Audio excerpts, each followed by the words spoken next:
Today is a very, very important subject that we are discussing. Okay. Why do people lose their way? I think is very, very important. And today is a great opportunity to discuss this. So my question to all of you, and Shreya, if you can open the chat box, please.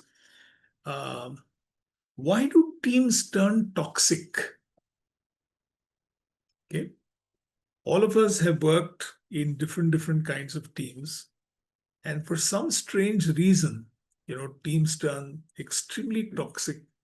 What could be the reason why teams turn toxic? I'm not talking of people, but why do teams turn toxic? That's my question. Niti, we invariably get some very, very interesting answers from the participants. So if the chat box is open, then let's hear you guys tell us about why do teams turn toxic? And we'd love to hear from you guys. So Gayatri says lack of passion or drive. Fantastic. Very nice, Gayatri ji. Shreya says no transparency. All right, that's interesting. Let me call out. Let's see what answers are we going to get today. Why do teams turn toxic? What could be the reason why teams turn toxic? And is there anything that we can do about it? Okay, that's the point that we're going to be talking with Niti a little later. But let's hear it from let's hear some more answers from you people. Mesh, Stephen, Vinayak weighs in with ego and jealousy. Absolutely, Vinayak.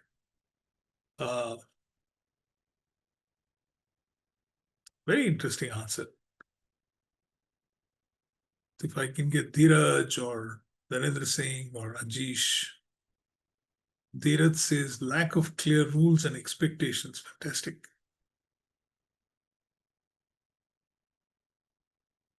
Stephen says not value driven. Absolutely, Stephen. That's a great point. Not value driven. Dinesh says manager as leader of team may be creating the toxicity. Very interesting, Dinesh. Ajish says no respect for team members. All right. That's an interesting answer, Ajish.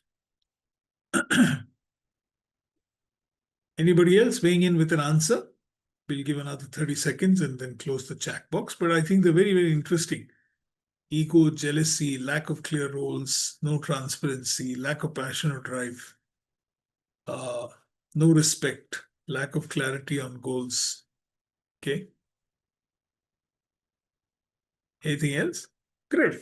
I think we've got some very interesting answers and we'll work around this today. I promise you that today is going to be a very, very interesting session. Narendra Singh says lack of clarity. Shreya says no transparency. Get teams or individuals to collaborate and work together. Sure, Shreya. So let's just shut the chat box for some time so that we can all focus. Today is going to be interesting. So there is something called a downward spiral. The interesting thing about this entire Antar Prerana series is the fact that we are introduced to some very, very interesting qualities. Okay, we are introduced to some very, very interesting thoughts. Okay. So the first thing that, as founders, as people who are running startups, we need to be careful about is to avoid the downward spiral. Okay. And this downward spiral is something that is so very critical. I'm sure Niti and Dipti will share with us through their long years of experience how organizations with great promise, with people who started off in a very, very interesting, very positive, very let's say textbook style correct way, just lost their way somewhere. And this is something that has been troubling me for the last so many years and there are countless examples. And I don't think it's right for us to give names out here, but all of you are seeing day in and day out, for instance, how organizations that were really, really defining markets, okay, who were setting the pace, who were setting the standard, as it were, suddenly seem to have lost their way. Okay. And, there are so many categories, category after category after category, whether it's a consumer product company, whether it is a fintech company, whether it is an edtech company, any kind of a company, whether it is a spirits company, whether it is an airline that we're talking about. Suddenly these great organizations, seemingly great organizations, just seem to have lost their way. And why would that happen? So there are some very interesting insights that we can learn, okay, from our ancient thought processes. So the first thing is that we are taught something interesting, that if you have three types of people, okay, uh, what kind of people? First is somebody who's very deceitful, who's very hypocritical, somebody who we call Damba. Now, here is someone who's very hypocritical, very deceitful, like you guys put in the chat box. Okay. Now, this is someone that you've got to be very, very careful about. Okay. Two, somebody who's very arrogant, very haughty. Okay. You may be proud of what you're doing, but if you start believing that you are the only person who's always right, and you have this sense of entitlement, you put others down, then you have a challenge in the entire team. Okay. And the third is something called abhimana, which is pride, self-conceit, that you believe that you're bigger than the rest of the team. Now, if you have these three qualities in any human being, and if they're part of the team, and, God forbid, if this is a person who's the leader of that team, then you are setting yourself up in terms of extreme trouble. Okay. And this is a team that turns extremely toxic very, very quickly. Okay. Because you stop listening to people. You stop being open to what are the possibilities of what can happen. And I've seen in my life that, whenever you've got people working like this, when you've got individuals working like this, then those are teams that turn extremely toxic. Very, very gradually, you get to a situation where team members who want to contribute, who can make a difference, just stop making that contribution. And they're just hanging in there, and they're just biding time, and they're just whiling away time when things are going wrong. Rudeness. I've always wondered, why are people so rude? There's no need to be rude. No, there's no, I mean, you can be demanding, but why should you be rude? There's no need to be rude, with the way you treat people and the way you handle people. Okay. So what happens in this? Let me tell you. And here is the greatness of this thought, that so many thousands of years ago we were made aware of what are the characteristics of this team, of these people who work in a team, and what do they do to a team. First of all, they are people who are not happy. These teams are not happy at all. Okay, so we call them kamashrita. So these are guys who are just not happy. Whatever happens, there is just zero happiness in the team. Okay, anything good happens, there's always an explanation as to why this has happened or why something like this is going on. Okay, these people are known as dushpuram, which means they're endless amount of wants. Okay, they're all the time complaining. Ye nahi hai, wo nahi hai, this is not there, that is not there. They're all the time looking for faults. They're complaining at any given point of time. They're all the time complaining. And, as Dipti, Neeti, and I, as people who are service providers, we can instantaneously think of people like this who are just not happy, who are all the time complaining. Okay, you do something, they're saying, theek hai, but, this. They're people who are very damba, which is very arrogant. Okay, and these are people who are, let's say, so arrogant that they forget that it is the people that they have that deliver the results that they want. Okay, it is that arrogance that brings it down. Then you get into something called mana, which is hypocrisy, false, behaviors, being completely hypocritical of whatever is going on around you. There's a lot of mother anvita, which means there's a lot of pride. I am the only right person in this entire team. There's nobody else who's right in this entire organization at this point of time. Then there is something called mohat, which is being extremely delusive. These are people who are delusive. There's just no realism in them. They're not going to be realistic. Next quarter is going to get better. I know. Why? Because I'm saying it's going to get better. Or these are people who are looking for instant gratification. And this is something that, this is Grihitva Asat Grahan, which means immediate, instant gratification is what they're looking for all the time. Okay.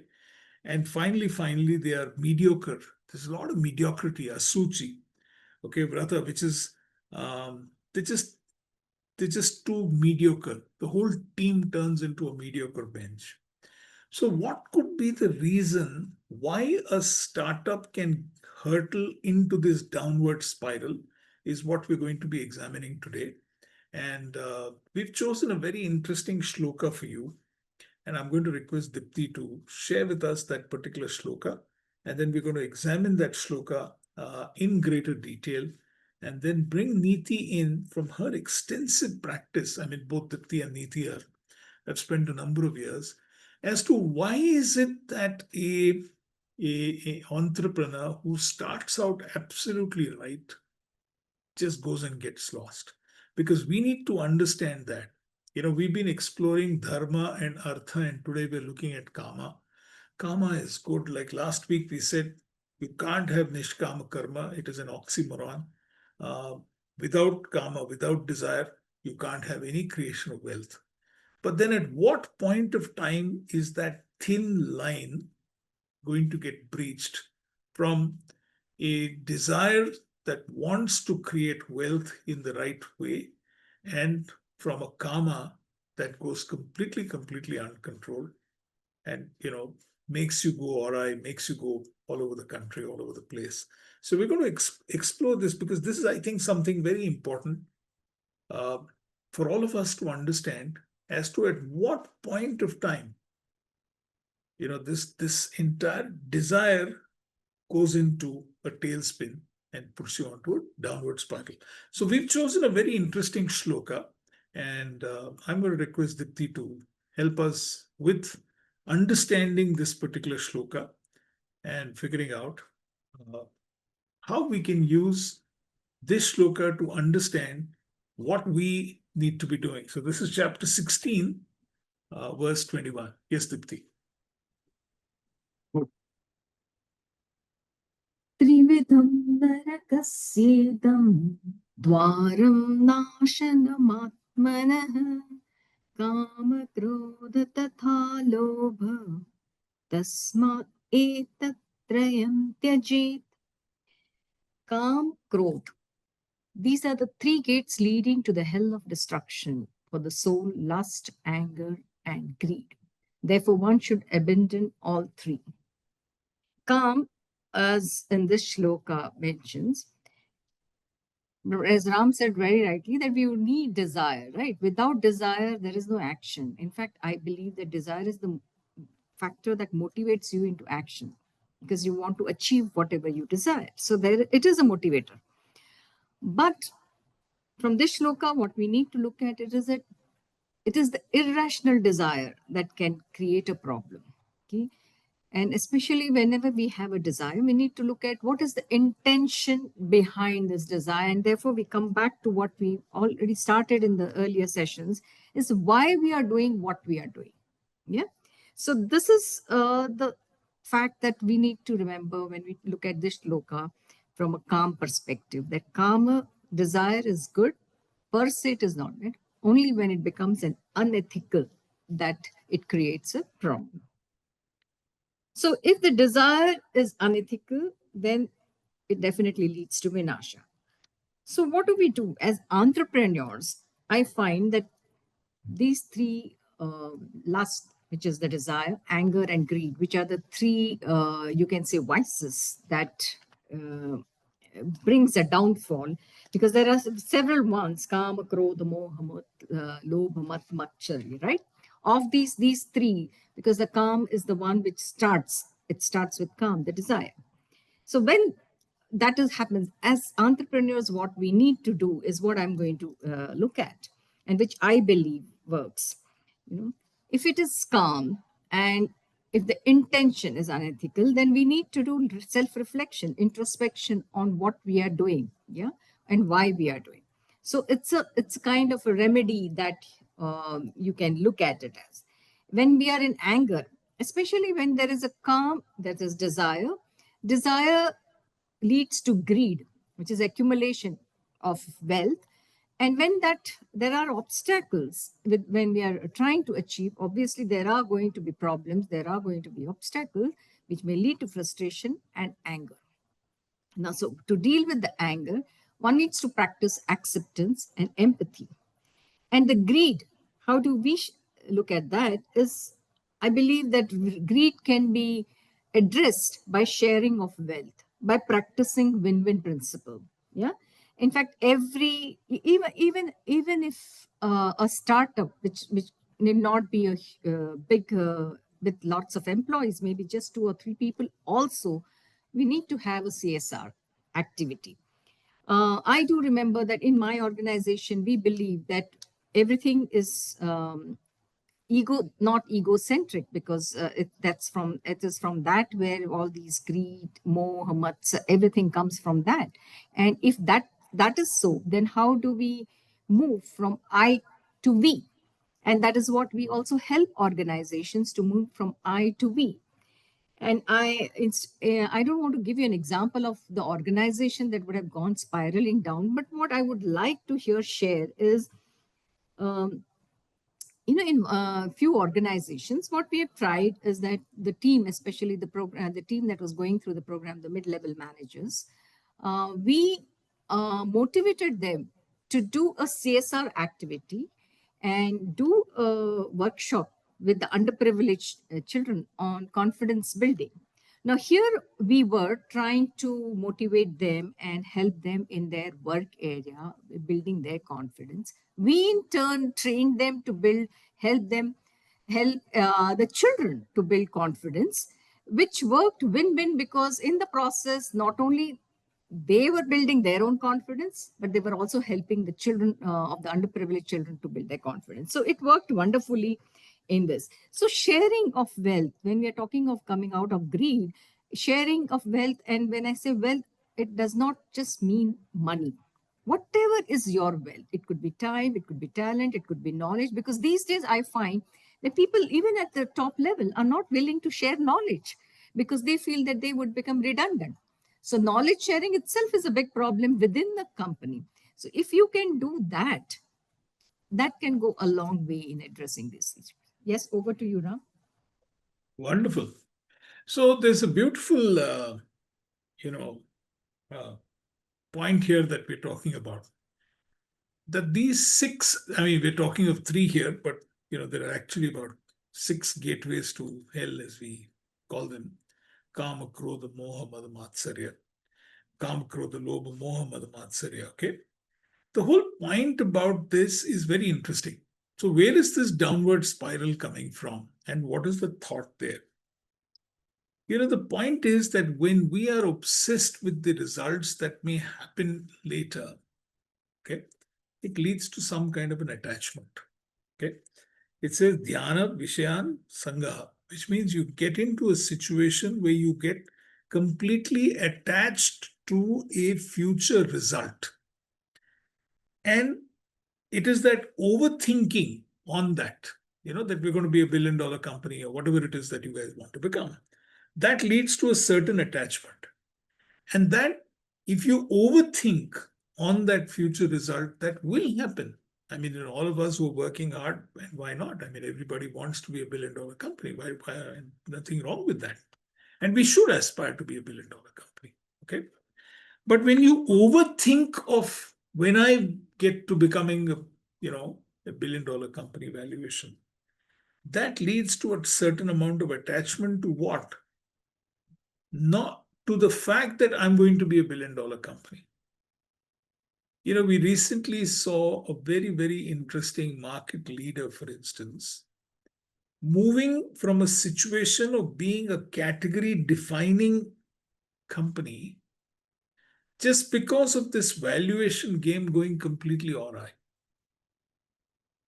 And it is that desire. Now, when that desire, okay, when that attachment to what? To the fact that I want to be the category defining person, I want to be the biggest company in my category, I want to be X billion, etc., etc. That attachment to that thought leads to a lot of desire, calm. When this becomes completely unfulfilled, that will get to anger. Okay. And they said Kamar Abhijyat Krodha, which means you're going to get into that anger situation. Now, what happens with anger? Anger, if it is directed well, it's good. But anger can create some amount of confusion.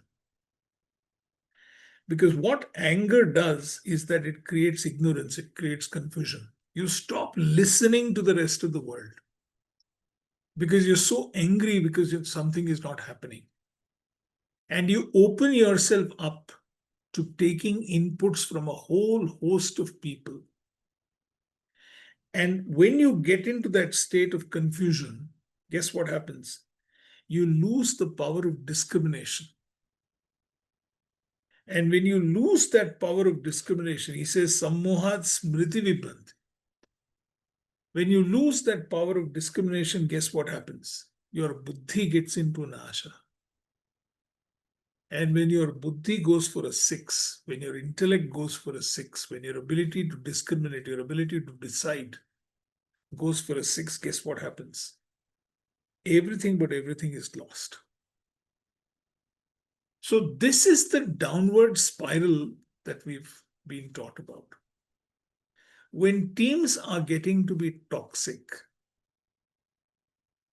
and when teams are, operating in those areas that I talked about earlier, and they get on to this entire downward spiral, guess what happens? That team is just going down and down and down and down and down. And it is so sad when you see perfectly decent organizations going through this. In Bangalore itself, we've seen so many organizations walk through this route. And I'm 100% sure all of you are aware of this. So what do we need to do? We need to get back, as Dipti said, to that purpose. If there is a certain amount of toxicity in that team, which is being caused by this entire gratification ball game, then we need to pull back as entrepreneurs. We need to make sure that you avoid these 6 gateways to hell. Because only and only when you avoid these 6 gateways to hell will you create an organization that is lasting. I'd like to invite Neeti to weigh in here because I'm sure she's got enough and more of experience in this. I have been a great admirer of the company that she runs, Team Lease, and I've seen it grow literally from its infancy to where it is, become a market leader, a category-defining leader today in the country, forget the country, across the world. And Neeti, lovely having you on the program. Would love to have you weigh in on why do teams turn toxic and where is this downward spiral that they get into? What are some early things that we can recognize? So if you can tell us a little about Team Lease itself, Neeti, and then we can talk. Neeti? Yeah. So, the question that you asked, and everyone gave multiple answers. If I have to check them off, my answer would be all of the above. Yeah. It's a combination of multiple things, right? But one more thing that I would add here is, if the founder's goals and the team's goals are misaligned, that's one of the other reasons why toxicity kind of seeps in. Okay. So, okay, like I called out about our organization, we are about 2,000 odd core headcount. company. And of course, we also have people leaving us. We also have lots of new people coming in. That's the way it is. But interestingly, we are a 24-year-old organization, and we have about 10% of our core headcount celebrating 20 years or 15 years in the organization. Wow. So I think that's something we're doing right. Obviously there are lots of things that we go wrong and we learn on the way, but there's something we keep doing right. We bring in a lot of leaders from the industry, but we also realize that what brought us to probably the first 10 years is not going to take us for the next 100 years. So we bring in more leaders, we bring in more talent. And one thing that we realized very, very early on, and this is true for every startup, every entrepreneur, is that while we look at diversity and everyone keeps talking about DEI, cognitive diversity is very important. Of course, you do genders and you do other kind of diversity, but if we don't have cognitive diversity, I think entrepreneurs fail. Secondly, I have seen this and I think it works extremely well is how do we have a conscious mind, whether it's a co-founder, whether it is a team member, whether it is a leader next to you, or it is somebody who's your mentor or your spouse, somebody who's there to show you the mirror. Because with the kind of pressures that founders work in, it's very easy to be in your own thinking process and your own shell. So if there's nobody telling you right versus wrong, or if you have leaders, in your own team telling you right versus wrong, I think it kind of works quite well. But just somebody who's showing the hard facts, saying, "Hey, this is not going to work. Hey, this is what I'm." You see, you ask for science. You see early attrition with great leaders. Nobody wants to stay in a company, and we see this. You obviously didn't call out names, but many of those organizations, people have not stayed beyond 3 months, 4 months, 1 year max. And those people have been superbly successful in other industries doing great work. So why? And this is a pattern. So I think you recognize those patterns saying people are not sticking along because there's something wrong with the organization. Right? Or, my goals are not what the organization goals are. I think as leaders, we have to start thinking on those lines because if I want to go A and the company is wanting to go A into 10, it's not going to work. And it's also very clear, as founders, as entrepreneurs, the pressure is so much. We end up working maybe 24/7 or more.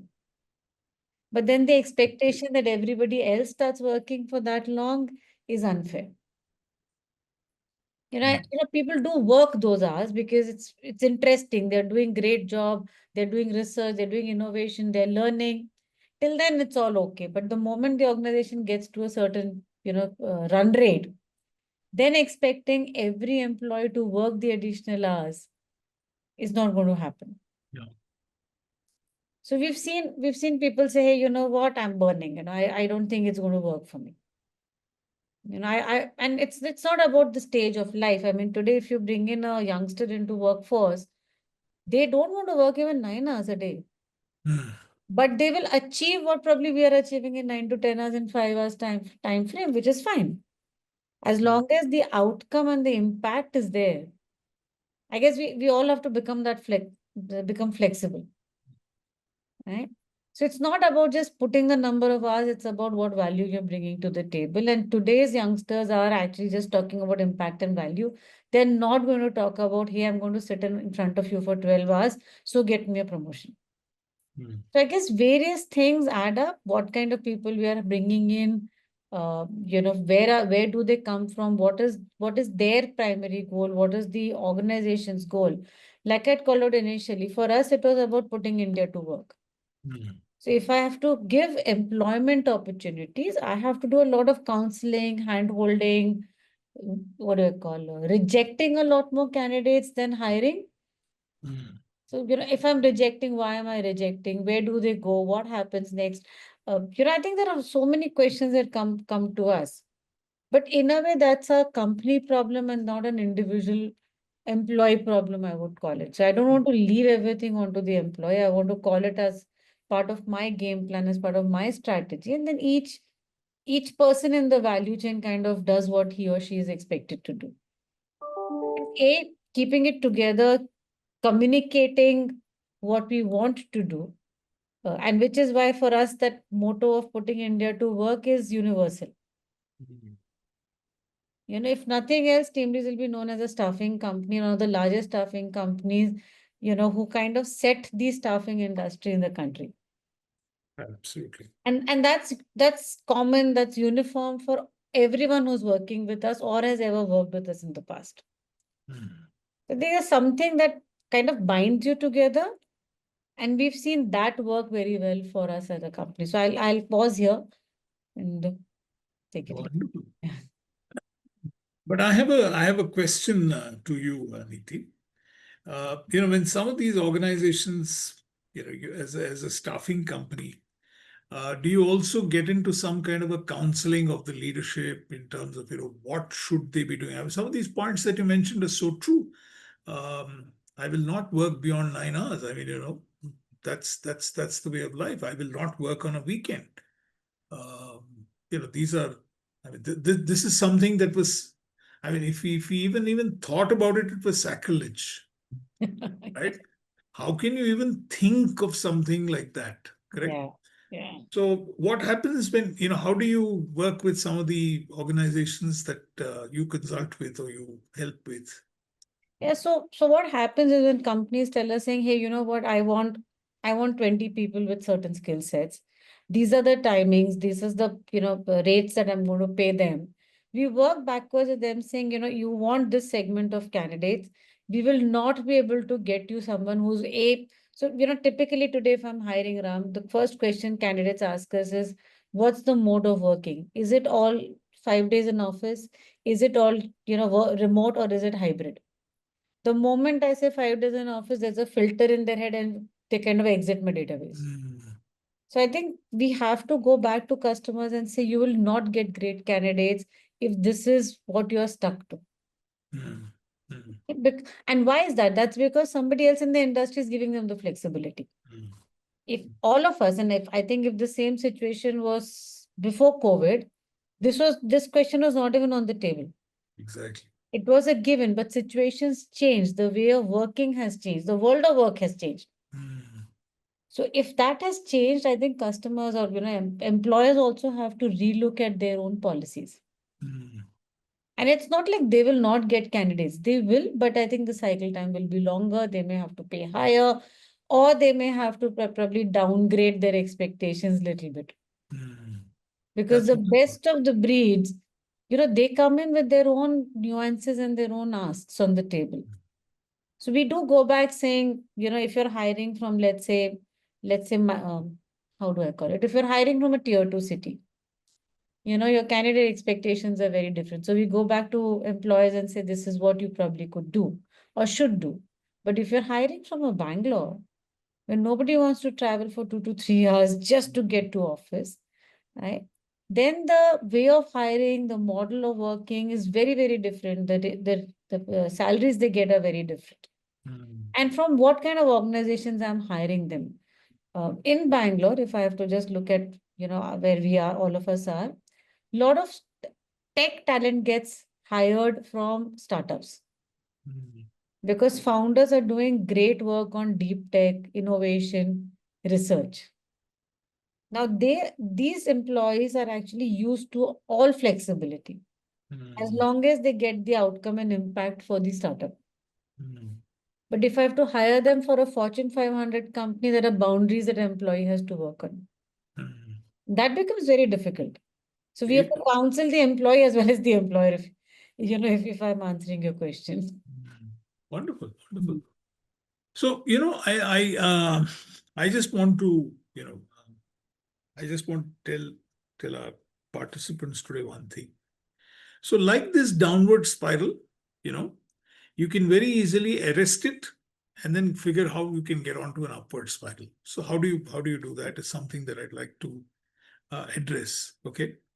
So the first and the most important thing is that thought, like Dipti mentioned, CSR was one particular example that we're talking about, or like Niti mentioned, outcomes are very important rather than the effort. I mean, you focus on the outcome. Now, if you were to get those thoughts, if you as a founder were to get that thought, that positive thought, that positive intent, move away from that toxicity kind of a situation into a more enabling kind of a thought, then guess what will happen? That thought can then put you into an upward spiral, because those thoughts, those guided thoughts, will help you take that kind of karma, that kind of action, okay, which is significant action. And once you get into that, and that significant action keeps getting repeated again and again and again, and this is something that we keep telling our customers too, that you keep making sure that that significant action is repeated. Whatever is the significant action that a team member or a team is doing must be repeated till it becomes a habit. Once it becomes a habit and it becomes a practice within the organization, then guess what? That becomes the character of the entire enterprise. And once that becomes the character of the enterprise, you will start getting results that are far more than what you thought you could get. So it isn't wrong to think that you want to become a billion-dollar company. But the way to get to becoming a billion-dollar company is more important than to get into this anger, uh, greed, attachment, jealousy, etc., and creating a downward spiral. So the same thing can be reversed, and you can get into a beautiful upward spiral. Get the right thinking, get the right action, make sure that it is repeated again and again. Whatever be that action that makes sense to you, keep repeating that action again and again and again. And that action, make it into a habit. Because when it becomes a habit and becomes the character of the enterprise, you will get those results that you want. And when you get those results, guess what? You will actually be creating a lot of joy at work. You will be creating a lot of happiness at work. And it is that happiness that will lead to further enabling thoughts. And that spiral then continues onto an upward curve. Lovely. Niti, what was the experience, Niti, in the room?